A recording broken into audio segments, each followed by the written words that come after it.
जमलेल्या माझ्या तमाम महाराष्ट्रप्रेमी बांधवांनो, भगिनींनो आणि मातांनो, मला हे पक्का आठवतंय मैदान.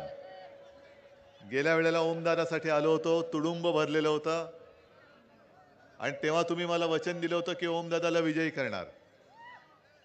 खरं म्हणजे मला पण आता जरा थोडीशी ऑपरेशन नंतर अडचण होते, नाहीतर धाराशिवकरांना मला साष्टांग दंडवतच घालायचंय. कारण तुम्ही तुमची निष्ठा ढळू दिली नाही. बाकी इकडे तिकडे गद्दारी झाली, अगदी परांड्यामध्ये सुद्धा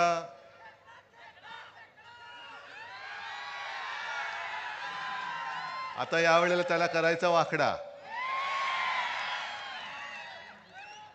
पण मला ओमदादा काय, आपला कैलास काय, अभिमान आहे, अभिमान आहे आणि कौतुक आहे की त्यांनी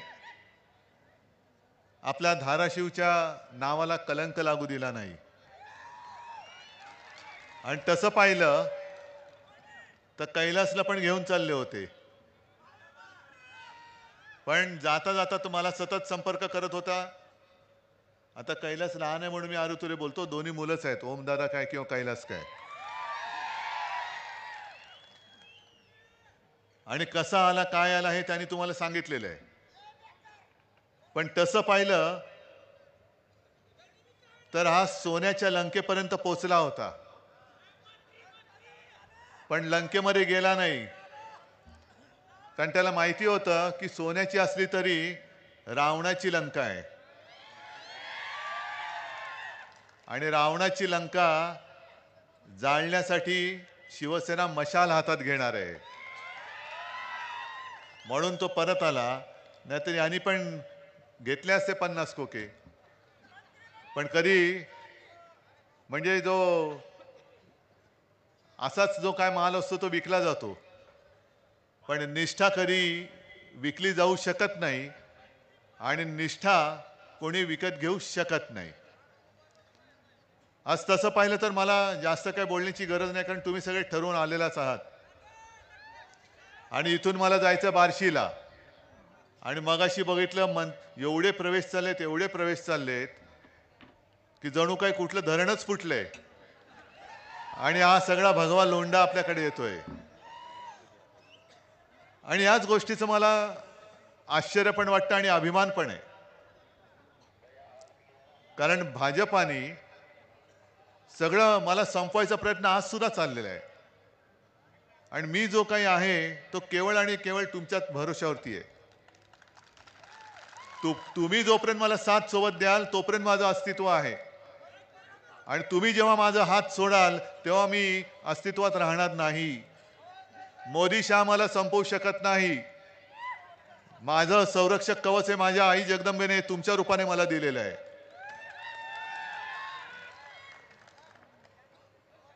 आता निवडणुका जवळ आल्यानंतर यांचे दौरे वाढतायत, एक एक एक एक थापा सुरू झालेले आहेत. आपण आपला वचननामा दिलेला आहे, महाविकास आघाडीचा सुद्धा जाहीरनामा प्रसिद्ध झालेला आहे आणि महायुतीचा जुमलानामा प्रसिद्ध झालेला आहे. हा थापानामा आहे, जुमलानामा आहे.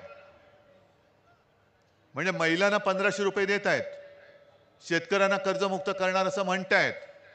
पण हे कधी म्हणाले? निवडणुकीमध्ये तुम्ही पेकाटात लात घातल्यानंतर यांना कळलं. आधी का नाही केलं? महिलांना 1500 रुपये हे जेव्हा तुम्ही गद्दारी करून माझं आपलं हक्काचं सरकार पाडलं त्याच वेळेला का नाही केलं की पहिल्याच फटक्यामध्ये जसं मी केलं होतं.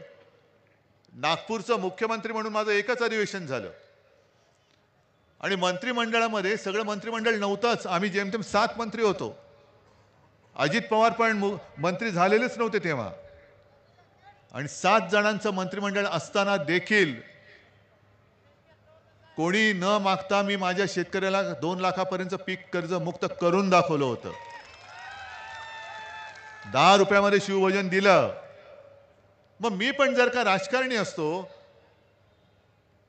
तर मी सुद्धा केलं असतं ना, की बघू ना निवडणूक आल्यानंतर थापा मारायला काय जाते. पण थापा मारणं माझ्या रक्तामध्ये नाहीये.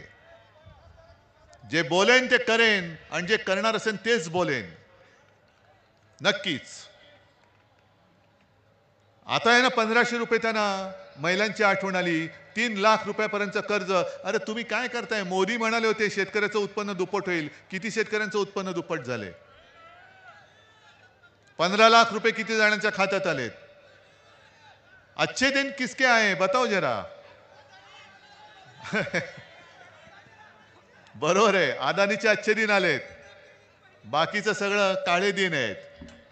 दुर्दैवाने जसं धाराशिवकरांनी एक धाडस दाखवलं तसं आणखीन थोडं महाराष्ट्राने नक्कीच धाडस दाखवलंच.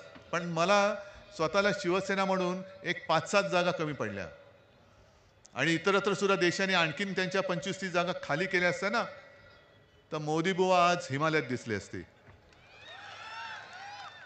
दुर्दैवाने पुन्हा पंतप्रधान झाले. म्हणजे जे आपण आपल्या पहिल्या वर्षी करून दाखवलं होतं, अरे द्यायचंय तर दिलखुलासपणाने द्या, चोरीमारी कशाला करताय? आज सुद्धा मी सगळ्यांना विचारतो, सोयाबीनचे शेतकरी किती आलेत? सोयाबीन पिकवणारे आलेत ना? मग आता तुम्हाला भाव जास्त मिळतोय का आपल्या काळामध्ये जास्त मिळत होता? मिळत होता ना. हमी भाव, हमी भाव, हमी भाव.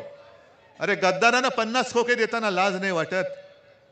आणि माझा शेतकरी जो मरमर मरतो, कष्ट करतो, राब राब राबतो, सोनं पिकवतो आणि त्या सोन्याची किंमत तुम्ही मातीमोल करता.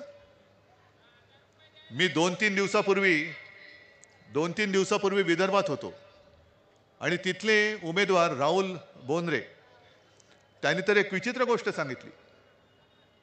त्यांनी सांगितले की तिथल्या पालिकेने कचरा उचलायचं टेंडर काढलेलं आहे आणि टेंडर कसं काढले? कचरा उचलायचं, 1 किलो कचरा उचलला तर 35 रुपये.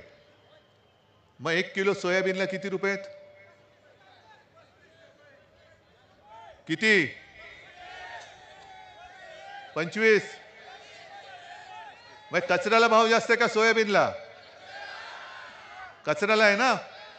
मग आता शेतकऱ्यांनी काय कचरा पिकवायचा? मग एक काम करू, जर कचऱ्याला भाव मिळतोय तर सगळा कचरा गोळा करा. म्हणजे इथे टेंडर नाही काढलं, मी तिथे सांगितलं की सगळा कचरा गोळा करा आणि नेऊन ठेवा जिल्हाधिकाऱ्याकडे, दे पैसे.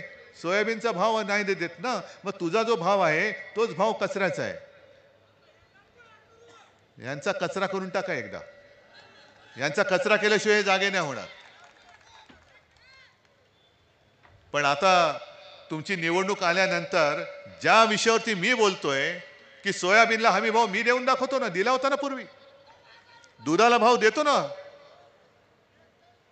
जो शेतकरी अन्नदाता म्हटल्यानंतर अन्नदाता देवो भव, त्या देवाला तुम्ही किंमत देत नाही आणि मग मंदिरामध्ये जाता, मग सगळ्या मतदारांकडे जाता.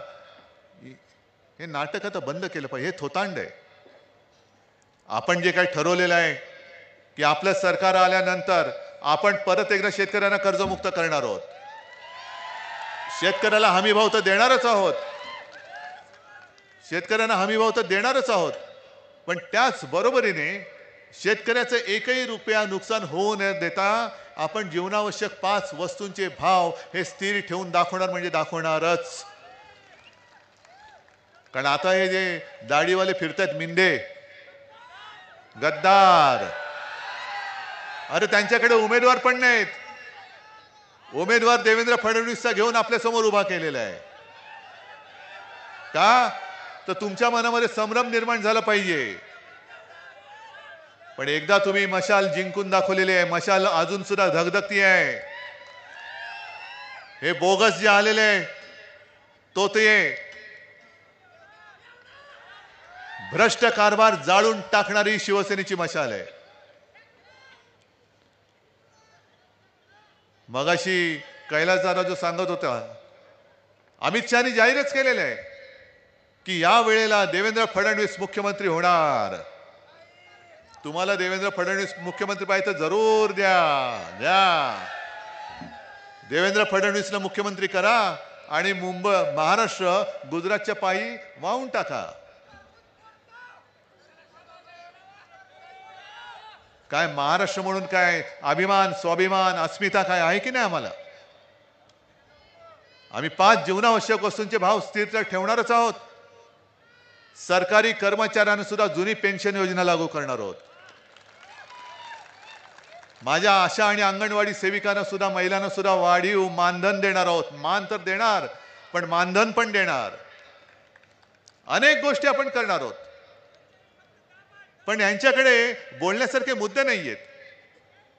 आज मी बघत होतो, मला तिकडनं म्हणजे मी औस्यावरनं उमरग्याला यायला निघालो, हेलिकॉप्टरला उडायला परवानगी नाही. का नाही? मोदीजी लँड होत आहेत. म्हटलं त्यांना जमिनीवरती आणायचंच आहे. खूप उंच उडत आहेत, खूप उंच उडत आहेत. त्यांना त्यांचं लँडिंग करावंच लागेल. पण ही जी काय मस्ती आहे की फक्त तुम्ही प्रचाराला येताना तुमच्यासाठी सगळ्या सुविधा आहेत.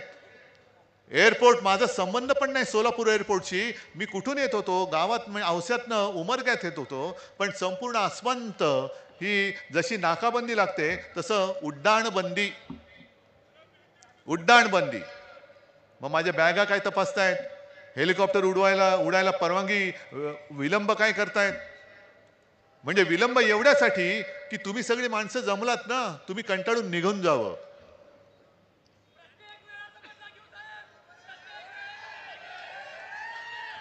तुम्ही निघून जावं.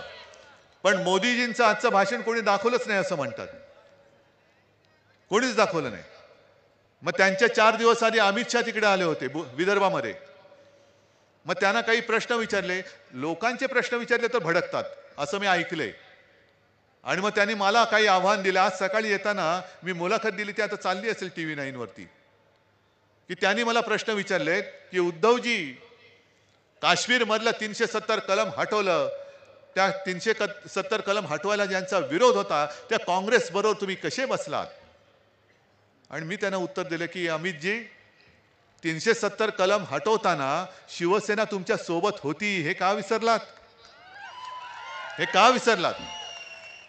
पण आम्ही आता काँग्रेसमध्ये तुमच्यामुळे बसायला लागलो. आम्हाला तुम्ही दिलेलं वचन मोडलं, खोटं मला पाडायला निघालात, म्हणून मी तिकडे गेलो. तुम्हाला धडा शिकवण्यासाठी गेलेलो आहे. पण 370 कलम काश्मीरसाठी महत्वाचं होतच आहेच, देशासाठी आहेच. पण निवडणूक कोणती आहे? महाराष्ट्राच्या विधानसभेची. मग तुम्ही जर का शेतकऱ्यांनी मला विचारलं, मी समजा तुम्हाला तुमचा भाजपचा नेता अजिबात आयुष्यात होणार नाही असं समजा माझ्या बाजूला उभे आहेत अमित शहा, आणि मी जसं तुम्हाला सांगतो की मी तुम्हाला हमीभाव देणारच, आणि तुम्ही जर का अमित शहाना विचारलं की आम्हाला सोयाबीनला भाव मिळत नाही, अमित शहा म्हणतील पण काश्मीरमधलं 370 कलम काढलं ना, दुधाला भाव मिळत नाही. अरे काश्मीरमधलं 370 कलम काढलं ना. कापसाला भाव मिळत नाही, पुन्हा तेच काश्मीरमधलं 370 कलम काढलं ना. काय उपयोग काय त्या 370 कलम काश्मीरमधलं काढलं, त्याच्या माझ्या शेतकऱ्याच्या आयुष्यावरती काय परिणाम होणार आहे? तुम्ही 370 कलम काढल्यानंतर असं माझ्या कानावर आलं की फक्त एकाच माणसाने मोठ्या प्रमाणावरती तिकडे जमीन खरेदी केली. कोणी? अदानी. म्हणजे अदानीसाठी तुम्ही 370 कलम काढलात, जनतेसाठी नाही काढलं, तुम्ही काश्मीरसाठी नाही काढलात. बरं 370 कलम काढलं त्याचा अभिमान आहे, नक्की आहे. पण जेव्हा अमित शहा आणि नरेंद्र मोदी या नावाची 2 माणसं या आमच्या देशात आहे हे कोणालाही माहिती नव्हतं, आणि ज्या वेळेला तिकडे काश्मीरमध्ये हिंदू पंडितांवरती अत्याचार होत होता, त्यांच्या हत्या होत होत्या, त्यावेळेला फक्त आणि फक्त शिवसेना प्रमुखांनी काश्मीरी पंडितांना महाराष्ट्रामध्ये आश्रय दिला होता. मोदीजी तुम्ही कुठे होतात? अमित शहाजी तुमची मला वाटतं हातभर शेपूट आत गेली असेल. कुठे होतात तुम्ही? आणि तुम्ही आम्हाला शिकवता. बरं 370 कलम काढल्यानंतर जे काही काश्मीरी पंडित निर्वासिताचं जिणं जगात देशभर पसरले होते, ज्यांना हक्काचं घर शिवसेना प्रमुखांनी महाराष्ट्रामध्ये दिलं, त्यांच्यापैकी किती जणांना तुम्ही परत नेऊ शकलात? सांगता काय? मग काहीतरी वेगळे मुद्दे काढायचे. मग मध्येच त्यांना कधीतरी बाबासाहेबांचं प्रेम येतं. बाबासाहेब आंबेडकर त्यांची संविधान बदलायला निघालेत. अहो आम्ही हे बोललो होतो लोकसभेच्या वेळेला. आणि तुमचं भाषण लिहिणारा जो कोणी असेल त्याला सांगा, विचारा, किंवा जरा कायद्याची माहिती घ्या.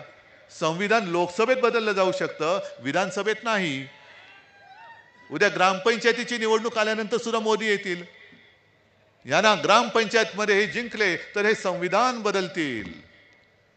कशाचा काय पत्ता ना, शेंडा ना बुडखा, नुसती मतं मागतायत. मग मी बाबासाहेबांवरनं आणखीन एक प्रश्न मिंद्यांसकट सगळ्या जणांना त्या विचारतोय महायुतीतल्या, की नुकताच काही 1-2 महिन्यापूर्वी आपल्या राज्याचा अल्पसंख्याक आयोग त्यांनी जाहीर केला. चांगली गोष्ट आहे, करायलाच पाहिजे होता.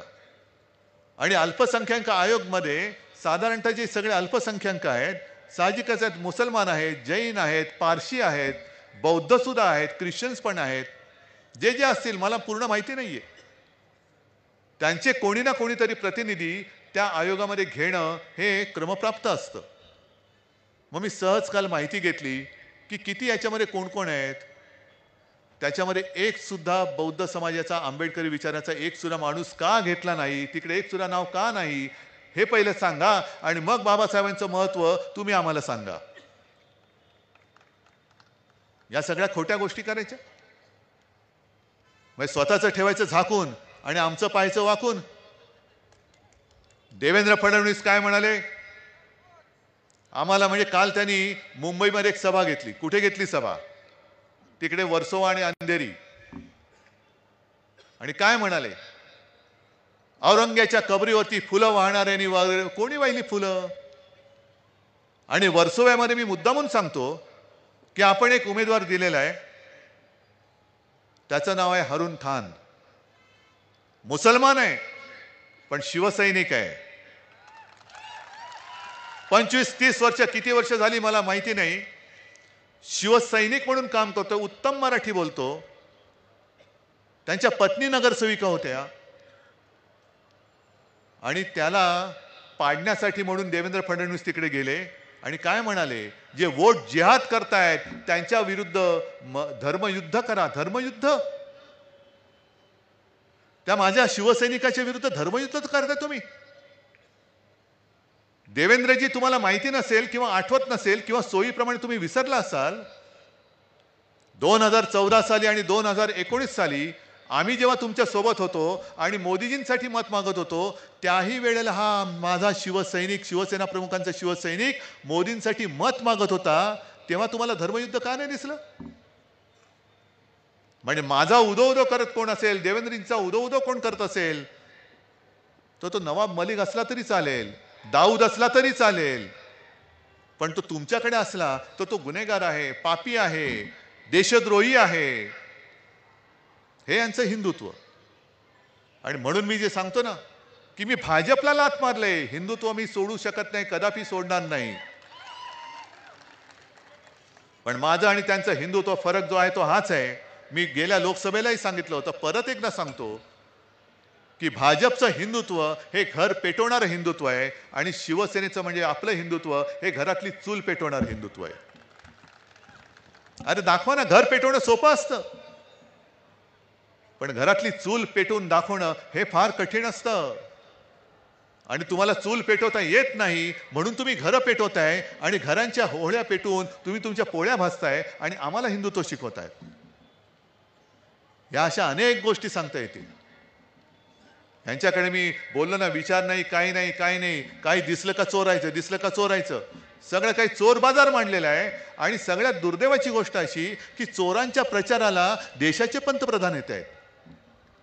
देशाचे पंतप्रधान चोराच्या प्रचाराला. म्हणजे नवाब मलिकांचा जो मी उल्लेख केला, नवाब मलिक माझ्या मंत्रिमंडळातले माझे सहकारी होते. का अटक केली होती त्यांना? भाजपने केली होती. केंद्रीय संस्था पाठवून, यंत्रणा पाठवून त्यांना अटक केली होती. कारण दाऊद बरोबर यांचे व्यवहार आहेत. एक पुख्ता सबूत है मेरे पास. देवेंद्र फडणवीसांची ती क्लिप आज सुद्धा माझ्याकडे आहे. आमच्याकडे ठोस पुरावा आहे. मग तो पुरावा कुठे ठोसला तुम्ही? कुठे गेला पुरावा? अजित पवार तुमच्याकडे आले, आल्याबरोबर ती नवाब मलिक बाहेर आले. अजित पवार म्हणतात की नवाब मलिकांचा दाऊदशी संबंध असूच शकत नाही आणि तो माझा अधिकृत उमेदवार आहे, त्याच्या प्रचाराला मी जाणार. मग आता मी बघतोय आता हे कसं चालतं त्यांना. नरेंद्र मोदी जेव्हा मुंबईत प्रचाराला येतील तेव्हा सहकारी पक्ष आज माझ्या सोबत आहेत ना, काँग्रेसचे उमेदवार आहेत, राष्ट्रवादीचे उमेदवार बसले आहेत. सगळ्यांना आपल्याला जिंकून द्यायचंय. मी अभिमानाने सांगतो की हे सगळे महाविकास आघाडीचे उमेदवार जे आहेत, जिथे मशाल असेल तिथे मशाल, हात असेल तिथे हात, आणि तुतारी फुंकणारा मावळा असेल तिकडे तुतारी, हे आपले अधिकृत उमेदवार आहेत ना. आहेत ना, सगळ्यांची नावं सगळ्यांना माहिती आहे. हे जिंकून द्यायचे. मग मोदीजी, तुम्ही तुमच्या महायुतीतल्या नवाब मलिकांचा प्रचार करणार आहात का? देवेंद्र फडणवीस, तुम्ही तुमच्या महायुतीतल्या दुसऱ्या उपमुख्यमंत्र्याच्या पक्षाच्या नवाब मलिकांच्या प्रचाराला जाणार आहात का? आणि नसाल जाणार तर अजित पवारांना विचारतो, ते त्यांच्या तुमच्या प्रचाराला येणार नसतील तरी देखील तुम्ही तिथे शेपूट हलवत बसणार का? हा जो काही सगळा वैचारिक गुंता करून ठेवलेला आहे यांनी, हा गुंता सोडवायचा कोणी? म्हणजे आपल्याला गुंतागुंता करून असं भासवायचं की आपण सगळे खोटे आहोत आणि तेच काय ते खरे. परत एकदा अमित शहानी कुठेतरी परत मला नकली सेना म्हटलं. मी गेल्या लोकसभेतच बोलले, जो कोणी शिवसेनेला, या माझ्या अस्सल शिवसेनेला नकली बोलेल तो बेअकली आहे. अरे, ज्या शिवसेनेने तुम्हाला संकट काळामध्ये साथ दिली, सोबत दिली, शिवसेना नसती तर महाराष्ट्रात भाजप वाढला असता? दिली असती भाजपने मतं? अजिबात नाही. आणि म्हणून आज मुलाखत घेताना एकाने पत्रकाराने प्रश्न विचारला, तुम्ही त्यांना काय सांगू इच्छिता? म्हटलं, मी कोण बाबा सांगणार आहोत, मी तर साधा माणूस आहे. पण माझं ऐकणार तर ते नाहीच, आणि ऐकावं अशी माझी इच्छा पण नाही. पण तुम्ही विचारता म्हणून सांगतो की संकट काळामध्ये जो मित्र सोबत राहतो ना, त्याला संपवायचा कधी प्रयत्न नसतो करायचा. कारण संकट येतात आणि जातात. आयुष्यात संकट येणं जाणं चालूच असतं, पण संकट काळामध्ये मित्र सोबत असणं फार महत्वाचं असतं. संकट जातात, ते पुन्हा येऊ शकतात, पण एकदा का मित्र गेला तर पुन्हा मित्र कोणी येऊ शकणार नाही, आणि तुमच्यावरती भरोसा कोणी ठेवणारच नाही. उद्या जे तुमच्यावरती संकट येणार आहे त्यावेळेला तुम्हाला कळेल की शिवसेनेसारखा एक दिलदार मित्र तुम्ही गमावलेला आहात. आम्ही तुम्हाला सगळं काही दिलं होतं. पंतप्रधान पद दिलं होतं, मुख्यमंत्री पद दिलं होतं, आणि मी काय मागितलं होतं? तुमचं काय मागितलं होतं? जे माझ्या वडिलांना मी पुत्र कर्तव्य म्हणून वचन दिलं होतं, ते वचन पूर्ण करण्यासाठीच तेवढंच मी मागितलं होतं. आणि ते जर का तुम्ही पूर्ण केलं असतं तर आज तुमची जी काही निंदा नालिस्ती चालले ना, काय तुम्ही बोलता त्यांना? टरबूज असं बोलले नसते तुम्ही ना, फडतूस वगैरे ते म्हणजे असं कोणी बोललं नसतं ना. आता जाऊ द्या, ह्या सगळ्या गोष्टी माहिती आहेत. आणि म्हणून आज आपण महाविकास आघाडी, महाराष्ट्र वाचवण्यासाठी म्हणून या मैदानात उतरलेलो आहोत. ही लढाई उद्धव ठाकरेची नाही, शिवसेनेची नाही, ना काँग्रेसची आहे, ना राष्ट्रवादी पवार साहेबांची आहे. ही आम्ही सगळे मिळून लढाई लढतोय, ती आपल्या महाराष्ट्राच्या स्वाभिमानाची लढतो आहोत, अस्मितेची लढतो आहोत. छत्रपती शिवाजी महाराजांच्या पुतळ्यामध्ये सुद्धा यांनी भ्रष्टाचार केला, त्याच्यात सुद्धा पैसे खाल्ले. मग मी तुम्हाला विचारतोय, आपल्या दैवताचा पुतळा भ्रष्टाचाराने पैसे खाऊन उभारला, तो कोसळला, तुम्हाला राग आलाय की नाही आलाय? हा वार, ही जखम, ही महाराष्ट्राच्या जिवारी लागलेली आहे. अरे, रस्त्यामध्ये पैसे खाता तुम्ही, सिंचनाच्या प्रकल्पात पैसे खाता तुम्ही, सगळीकडे जाऊ तिथे खाऊ. अगदी मुंबईमध्ये सुद्धा मिंद्यांनी उघड सगळा भ्रष्टाचार करून ठेवलेला आहे. मुंबईच्या महापालिकेची तिजोरी आता खायला लागलेत. पण महाराजांचा पुतळा जो कोसळला तो महाराष्ट्र विसरू शकत नाही. तुमचं सरकार कोसळून दाखवल्याशिवाय महाराष्ट्र आता स्वस्थ बसणार नाही. तुमचं सरकार आम्ही घालवल्याशिवाय स्वस्थ बसणार नाही. आणि म्हणून जास्त बोलत गेलं तर खूप बोलता येईल, पण मला तिकडे दिलीपराव वाट बघत असतील. जसं ओमराजेच्या वेळेला तुम्ही मला शब्द दिला होता, तसा कैलासच्या बाबतीत देताय नक्की. आणि मग नुसता कैलासच नाही, तुळजापूर आहे, परांडा आहे, सगळीकडे उमरगा आहे. या लोकसभा मतदारसंघातलं मत औसा पण आला, बार्शी पण आलं. साहीच्या साही मतदारसंघामध्ये मला महाविकास आघाडीचे आमदार हे झालेले पाहिजे म्हणजे पाहिजेच. आणि तुमचा माझ्यावरती विश्वास आहे ना, माझाही तुमच्यावरती आहे. आणि या विश्वासाच्या नात्याला मी आयुष्यात कधीही तडा जाऊ देणार नाही असं वचन तुम्हाला देतो आणि सगळ्यांना धन्यवाद देऊन आपली रजा घेतो. जय हिंद, जय महाराष्ट्र.